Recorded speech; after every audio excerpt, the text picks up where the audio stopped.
The financial conversation I had with my father the week before he died, that changed my entire life. The last thing my grandfather said before he died wasn't about love or God or regret. It was about money. And it broke something open in me that has never fully closed. He knew exactly how much was in every account he'd ever opened, not approximately, exactly. And in the last 48 hours of his life, he told me things no financial advisor, no best-selling book, no viral video had ever come close to telling me. Things he had never told anyone, because nobody had ever sat close enough, long enough to earn them. I was 23. I thought I understood money because I had a Robinhood account and a podcast playlist. I did not understand anything. He called me in on a Tuesday, not my father, not my aunts, me. I didn't know why until I was already in that chair beside him. And he looked at me the way people look at you when they know they are running out of time to say important things. He said, "You're the only one who might actually use this. Let me take you back, because the ending only matters if you understand the beginning."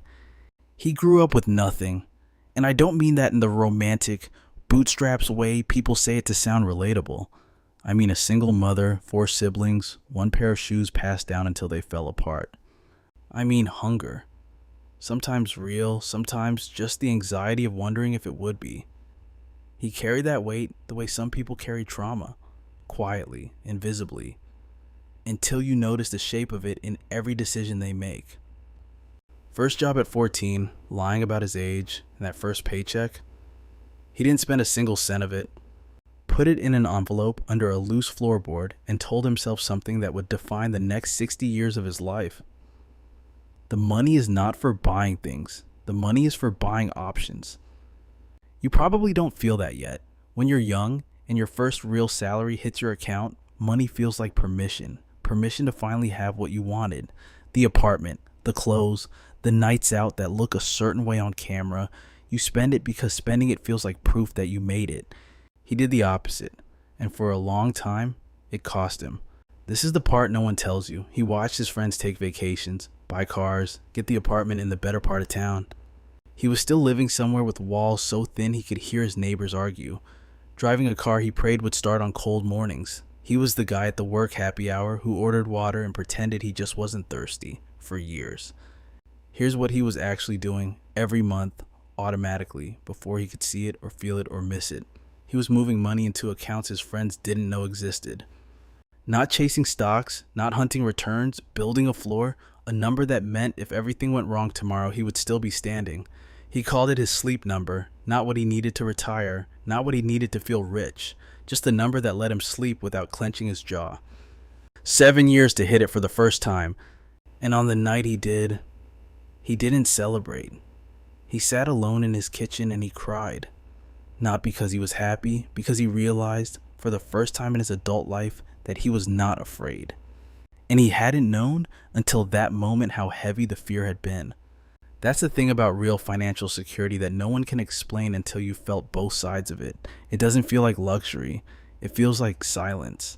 Like finally being able to think without a low-grade alarm running underneath every single thought. Now he could negotiate at work without desperation bleeding through his voice. Walk away from bad situations without it being financial suicide. Make decisions that looked from the outside like confidence. And it was confidence, but not the confidence of someone who had more. The confidence of someone who was no longer afraid of losing. He started moving up, slowly then fast, not because he was smarter than everyone else, because he was the only one in the room who didn't need the room.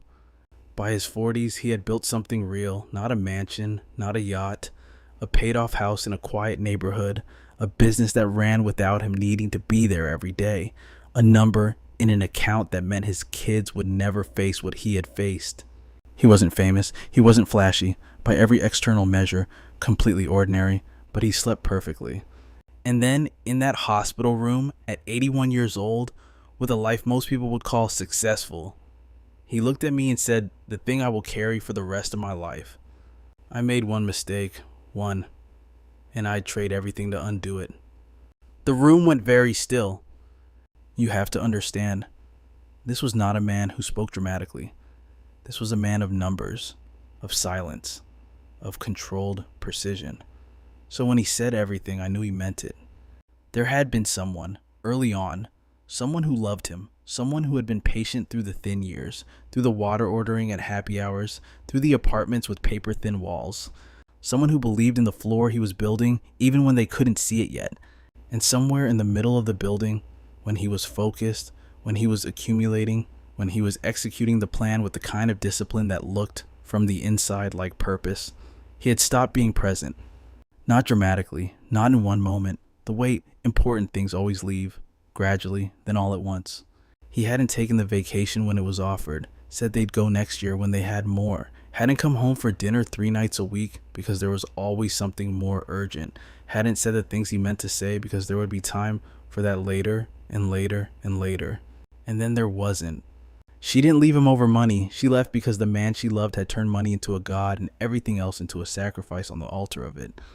And the cruelest part, the part that made him close his eyes when he said it, was that by the time he understood what he was doing, he had already built everything he had been building for her.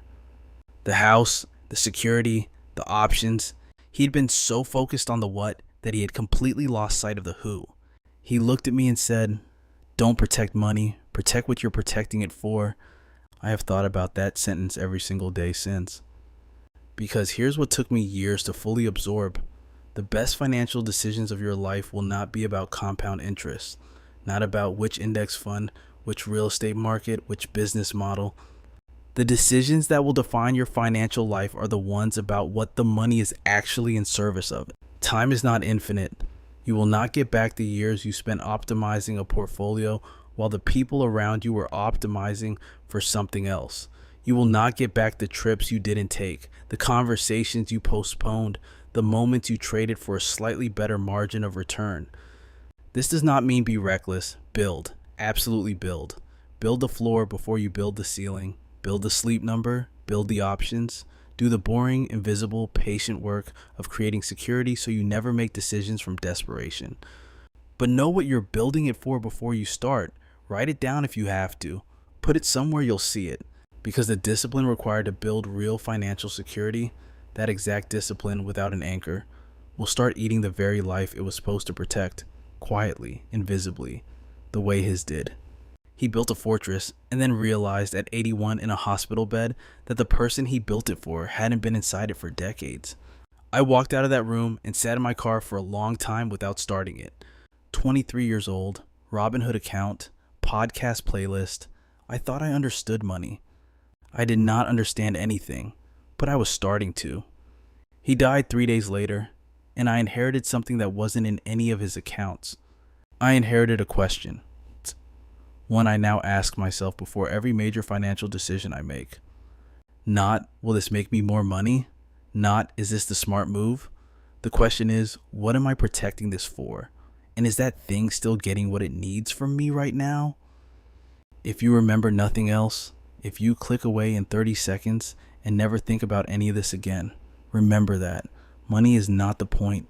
It is the most powerful tool you will ever have for protecting what is. But a tool with no purpose is just wait. Build the floor, build the options, sleep at night, and then, and this is the part it took a dying man to teach me, live in the house you built. Don't just build it, live in it with the people worth building it for. That's the conversation you cannot have twice.